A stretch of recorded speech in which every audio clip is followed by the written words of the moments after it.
13º pode ser um alívio ou um risco para aposentados. Quem está aqui no estúdio com a gente hoje é o planejador financeiro e sócio fundador da S6 Investimentos, Everson Stabile, que vai explicar os principais cuidados para não comprometer a segurança financeira de quem já trabalhou a vida inteira. Você que está ouvindo a gente, quiser enviar a sua pergunta, manda lá pelo YouTube ou pelo Facebook Suelen Giron, mas não manda ali no privado que a gente não consegue ver no caso do Facebook. Manda na live, nessa transmissão agora, que a gente fará a pergunta para o Everson. Everson, bom dia. Muito obrigada por estar aqui com a gente hoje. Bom dia, Suelen. Bom dia a todos os ouvintes. Bom dia, Jonathan. Eu agradeço a oportunidade de estar aqui e de esclarecer as pessoas. É porque muita gente, aliás, os aposentados, eles receberam a primeira parcela do 13º, em seguida vão receber a segunda, não vai ter esse 13º no final do ano. Então, quem trabalhou a vida inteira estava acostumado a receber entre novembro e dezembro. Tem até algumas organizações que antecipam, né, a primeira parcela, às vezes no aniversário antes, mas sempre contava com aquela graninha ali no final do ano. Os aposentados não vão ter esse 13º lá no final do ano. Na sua visão, qual que é o maior erro que eles cometem ao lidar com esse recurso extra nesse período do ano? Então, esse recurso, você já falou uma coisa muito interessante, né? Que é essa de, recebi, não tem de novo, né? Então, eu tenho que estar preparado para no final do ano, que é um período onde eu tenho um consumo maior, né? Uma tendência, as pessoas têm muita festa, muito presente e tal. Eu não vou ter mais esse dinheiro, né? Mas, assim, o principal risco para as pessoas é elas realmente se empolgarem demais com o dinheiro, né? E não fazerem, de repente, coisas que precisam ser feitas. Pô, quitar uma dívida, né? De repente, ao longo do ano, eu precisei entrar no cheque especial, né? O que eu faço, né? Quita, porque isso está custando muito caro para você, né? Cartão de crédito, paguei o mínimo, né? Os juros do cartão é enorme, né? Então, a orientação é que a pessoa olhe primeiro para essa organização financeira dela, que em partes pode estar na liquidação de alguma dívida, né? Ou em organizar alguma coisa. É momento de consertar alguma coisa em casa, né? É uma oportunidade para isso, para resolver, porque esse é excedente, né? Tá fora da recorrência que a gente recebe todo mês, que às vezes não cabe o conserto de alguma coisa, às vezes o conserto de alguma coisa economiza energia em casa, né? Então, eu acho que a prioridade é liquide as suas dívidas, né? Antecipe aí o que você pode de dívida, porque isso está consumindo parte do seu dinheiro. Os juros, né? Quando a gente fala em dívidas, Everson, como escolher qual dívida pagar? Quem tem mais de uma dívida, como que ela escolhe, qual que ela prioriza? Então, os recursos que são rápidos, como o cheque especial que você entra e o cartão de crédito, eles, nessa ordem, né, cheque especial, depois cartão de crédito, mas eles são assim os mais terroristas possíveis, né? Porque por causa dos juros. Por causa dos juros. Então, juros de um cartão de crédito normalmente vai ser uns 150% ao ano. Então, quer dizer, se eu ficar R$1.000 no cartão de crédito, eu vou dever 2.500 daqui a um ano, né? Então, R$1.000 utilizando o cartão de crédito ou o cheque especial, eu vou dever 2.500 daqui a um ano. Então, assim, prioridade zero são esses, né? Perdão. E para quem já está com as contas em dia, o que pode fazer com esse dinheiro? Guarda, investe, usa para consumo? Perfeito. Se a pessoa já tem essas finanças pessoais organizadas, não precisou, porventura, entrar no cheque especial, utilizar cartão, ou mesmo financiar um consignado, que já tem uma taxa de juros bem mais barata, aí realmente ela vai partir para outra coisa. Se a pessoa está com as finanças organizadas, ela vai partir para onde eu coloco o dinheiro, né? Como guardar, né? Então aí ela vai escolher lá ou algum produto que ela já tenha, né? Ou vai escolher, e o melhor, né, para isso seria renda fixa, né? Um CDB, uma LCI, uma LCA. Elas vão remunerar você normalmente melhor do que a poupança, tá? Então eu falo porque a poupança acaba sendo a opção de investimento mais conhecida da população, mas ela não é a melhor. Tá? Melhor é realmente você escolher coisas atreladas à renda fixa, como um CDB, uma LCI, uma LCA. e que podem ser facilmente sacadas se for necessário. Isso, aqui eu estou pensando com liquidez, porque esse dinheiro, por exemplo, se a pessoa não tem nenhum dinheiro, esse dinheiro vai... O primeiro dinheiro que a gente aplica, ele vira uma reserva de emergência. Né? Ele fica lá disponível, que é essa ideia que você trouxe, que é deixar ali para eventuais necessidades. Né? Se eu já tenho mais capital e vou incrementar, aí de repente eu já tenho a reserva de emergência, eu vou aplicar em coisas mais longas. Mas sim, esses produtos eles têm a possibilidade de liquidez. É isso que tem que procurar. Então, existe uma proporção ideal entre o que eu deixo ali para ser usado, o que eu deixo para uma reserva de emergência e o que eu vou investir realmente em algo que seja mais, que renda mais? Eu acho que mais do que uma divisão percentual, é aquilo que você entende que é necessário para você por um tempo. Então vamos pensar numa pessoa que tem realmente uma poupança no sentido de dinheiro guardado. Aí ela deve deixar numa reserva de emergência, eventualmente 3, 4 meses do seu salário. Né? Para que, se acontecer alguma coisa, uma dispensa, ela tem ali onde recorrer primeiramente. Depois... Isso vale também para os aposentados? Isso vale para todo mundo. Se ele tiver, né? O aposentado ele não vai ter, mas ele teria que ter, de repente, não 3, 4 salários, que é uma lógica para uma pessoa que precisa se recolocar, mas um pouco menos, porque, de fato, é para uma eventual necessidade. O aposentado pode precisar mais por uma questão de saúde, por exemplo. Né? Então, talvez ele... É ele que tem que escolher ali o que seria razoável para ele ter como recorrer rapidamente para alguma necessidade. Ele vai, então, primeiro estipular isso e depois? E depois ele passa... Se ele tiver só, por exemplo, ele recebeu lá R$2.000 e ele vai aplicar os R$2.000, eu entendo que esses R$2.000 tem que estar em liquidez, vai servir para as duas coisas, porque está aplicado, está rendendo, mas está disponível, porque é um valor que ele pode precisar, eventualmente. Everson, ainda que investimentos é um assunto bastante na moda, todo mundo tem conversado bastante, está tendo mais acesso a isso, ainda muita gente acredita que, até nesse exemplo que você deu, recebi R$2, R$3.000, eu quero investir. Mas assim, você pode investir, mas você não vai fazer uma mágica, um milagre com esse dinheiro, né? A gente começa a entrar em outro campo, né? A área dos investimentos ela é muito sedutora, né?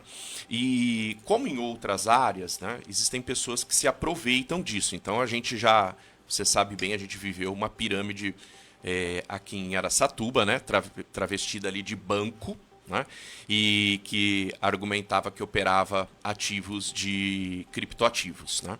Então, assim, não existe milagre, Suelen. Não existe milagre. Assim, não existe 3% ao mês. Não existe. Não estou nem falando 10, hein? Se você ouviu falar 10, vira as costas. Né? Não existe 3. Não existe 2% ao mês.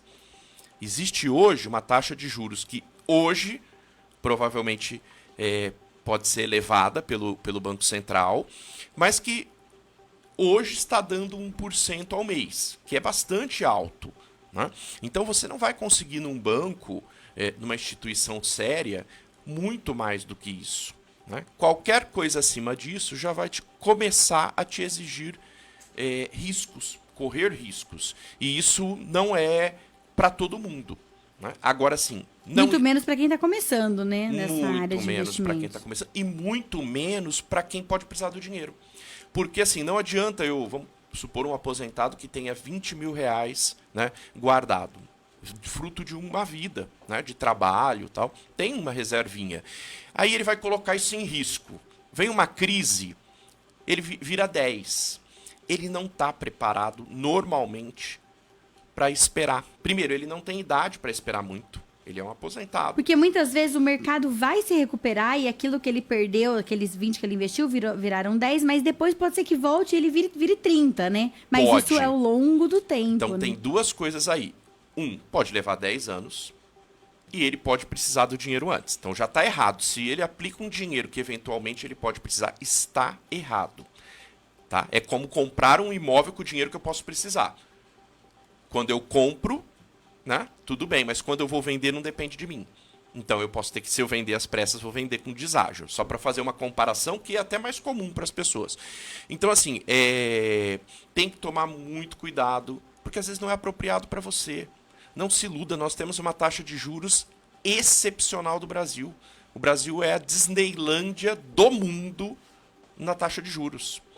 Então, assim, não precisa. O capital no Brasil, nessa taxa de hoje, dobra em menos de 6 anos. 6 anos. Seu imóvel vai dobrar em 6 anos? Talvez sim, talvez não. Então, assim, a gente não precisa correr esse tipo de risco. Mas é do ser humano, do Everson, da Suelen, em todos temos ganância. Temos muita ganância, né? A gente tem vontade. E aí a gente vê que nessa época do ano também os idosos aposentados são alvo constante desses golpes, né? Aí eles ficam com o dinheiro, né? E isso torna eles mais suscetíveis a cair num golpe desses. Mas assim, fuja de conversa, de promessa. Não existe garantia de rentabilidade. Quem der garantia de rentabilidade, né?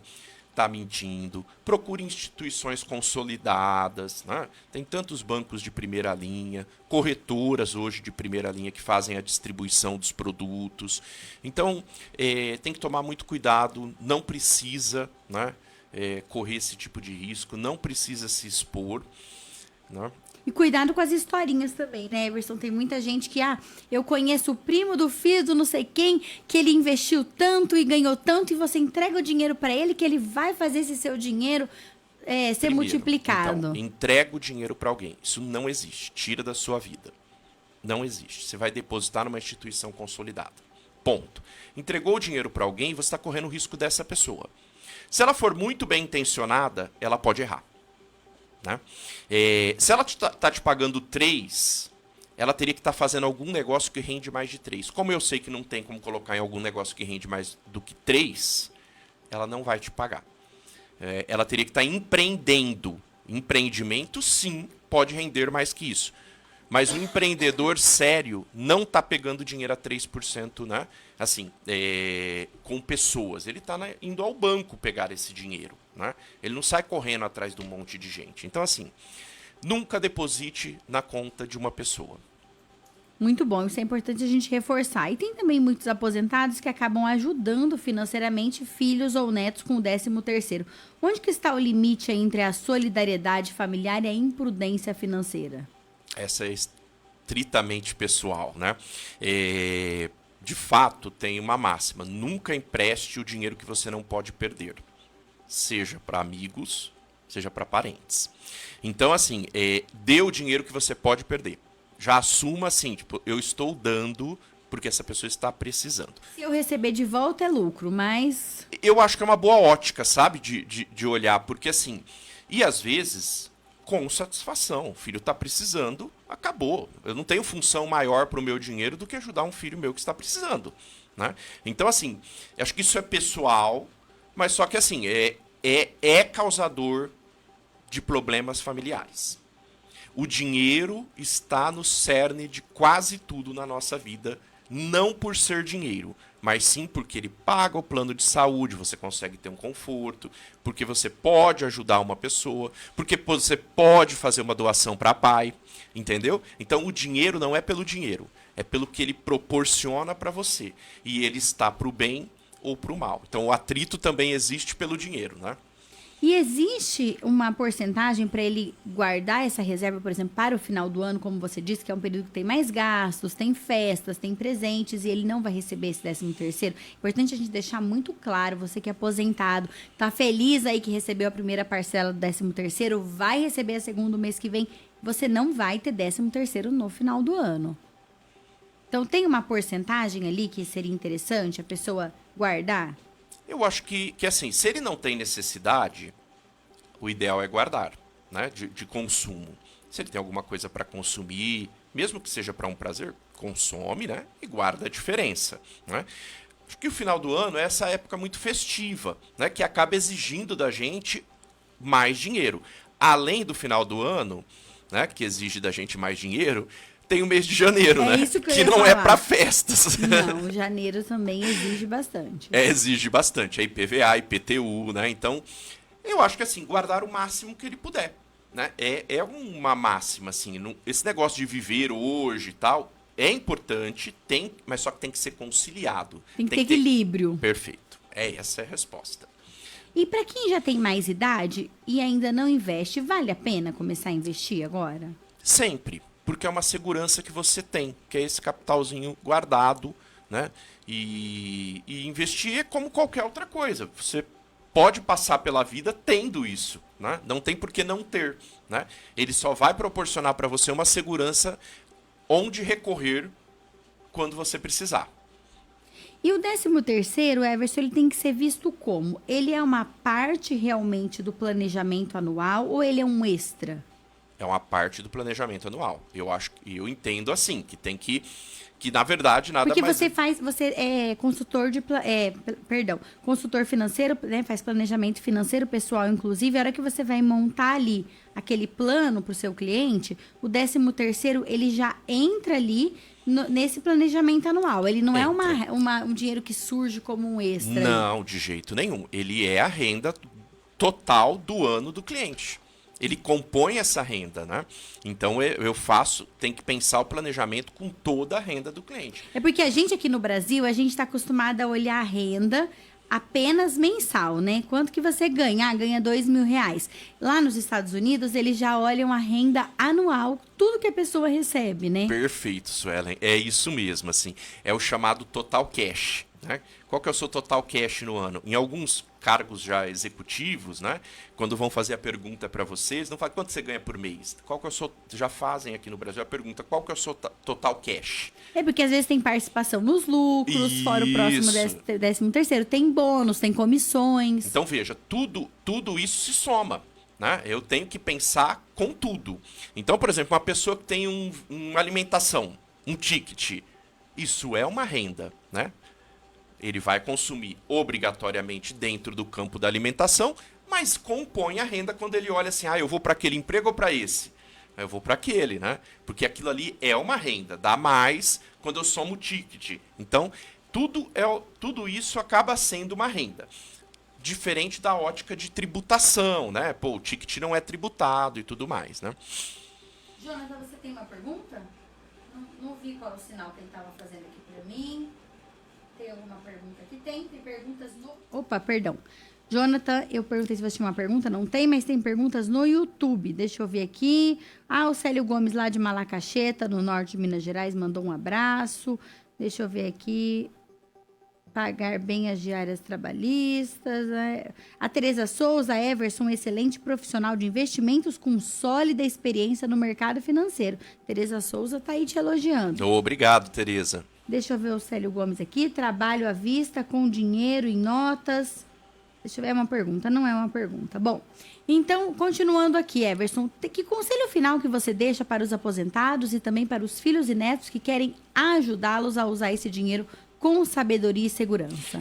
Eu vou falar uma coisa que eu acho muito bacana, que serve para eles e para todos, né? A gente teve, inclusive, agora, recentemente, esse problema, né, do desvio lá das pessoas, da verba dos aposentados, né? Mas eu vou falar de coisas que estão sob o controle deles, né? Então, assim, a gente tem que atacar os ladrões de dinheiro. Isso vale para todo mundo e vale para o aposentado. Então, eu vou falar alguns deles aqui, Tarifa bancária. Eu preciso sentar lá, transformar minha conta numa conta essencial se eu não preciso. É muito caro. Não é à toa que banco digital não cobra tarifa, né? Multa por atraso, não paga o cartão. Desorganização que te cobra muito caro. Tá te tirando o lanchinho lá todo mês. Você pode comer a pizza, né? Lembrancinhas em datas comemorativas. Dentro do planejamento financeiro, você tem que tomar cuidado com isso, né? Assinatura automática sem uso, porque hoje a gente vai assinando as coisas e não percebe, porque elas são R$15 por mês, né? Então a gente perde isso. Pedir sempre comida sem planejamento, né? Então cozinhar mais em casa. Pagar o mínimo do cartão de crédito. É um ato que gera juros para você, a gente acha que não, mas gera. Usar o cheque especial. Fazer mercado sem lista de compra.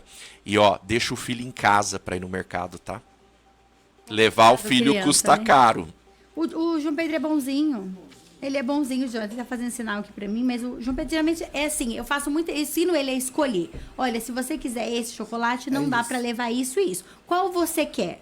aí ele escolhe o que ele quer, entendeu? Ó, posso falar mais uma coisinha? Pode, claro. Nunca faça empréstimo para comprar luxo. Nunca faça empréstimo. E tudo que você não pode comprar 2 vezes não é para você. Ó, a cara do Jonathan tá chocado. Tinha uma pergunta, Jonathan, ou você vai chorar agora? Ele Depois tá, dessa, ele tá indo ali pedir para alguém, para ver se alguém quita para ele, porque ele não tá com dinheiro. Ele tá não é impactado aposentado. aqui, ó. só para destacar, eu só queria fazer uma pergunta de dentro dessa questão aí dos aposentados, mas também para todo o público, enfim. Tem alguns investimentos específicos que a gente pode fazer nesse atual momento, seja aí... nem falo sobre o 13º que vai vir, mas sobre o dinheiro que a gente tem aí guardado, aí um dinheiro aí que você já tem aí meio de canto, que você pode investir, seja aí CDB, FIs, enfim. Ô, Jonathan, é assim, ó. É bem mais chato do que parece quando a gente vai pro que é interessante. Então, assim, eu não diria para uma pessoa hoje que tem pouco dinheiro fazer estripulias. Nós estamos vivendo um momento turbulento e a gente está com uma Selic super alta, está ganhando 1% ao mês, né? Então não adianta inventar grande moda. Quando a pessoa tem um portfólio grande, aí você vai fazer um planejamento, porque a pessoa tem lá milhões, aí você vai jogar um dinheiro para 15 anos, né? Para ele resgatar em 15 anos, porque ele não vai precisar desse recurso. Então, assim, o básico bem feito, né? Fazer uma renda fixa não é ruim. É bom. É só uma questão de realmente que tem que ter paciência. É que o brasileiro não tem, tá? O brasileiro acredita nessas falsas promessas, no milagre, né? Então, você falar pra alguém, ó, coloca seu dinheiro aqui, mas você só vai voltar a mexer com ele daqui 15 anos, 20 anos, parece uma coisa muito distante, né? Isso. O americano, que você citou, ele já tem outro planejamento. Participação de renda variável no portfólio do americano é enorme. É 60%, 70%. O brasileiro não tem 10% no geral. Então, você vê que assim, o foco no longo prazo do americano é outro. A gente vive o imediatismo por todas as crises econômicas que a gente viveu. E até pela falta de educação financeira, né? Que a gente não recebe isso. Muita. Infelizmente, isso teria que estar desde a educação básica, mas é muito legal. Fui numa escola esses dias que faz isso. Dá uma palestra para as crianças, conversar com elas. Então, acho isso muito legal. Está começando a ganhar tração.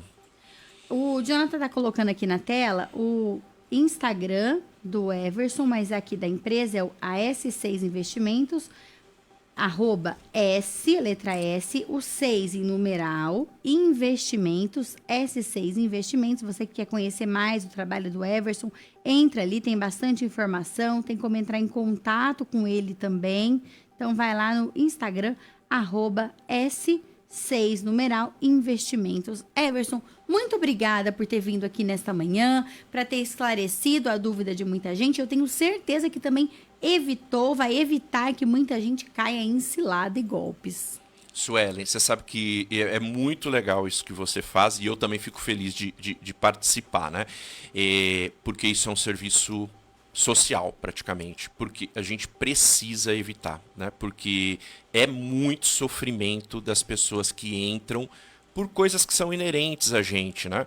Ao ser humano, e elas caem porque tem muita gente ruim e tem muita gente ruim preparada. O golpe não é fácil, ele é convencedor. Vamos ficar atentos, Everson, mais uma vez, muito obrigada. São 9 Obrigado horas você.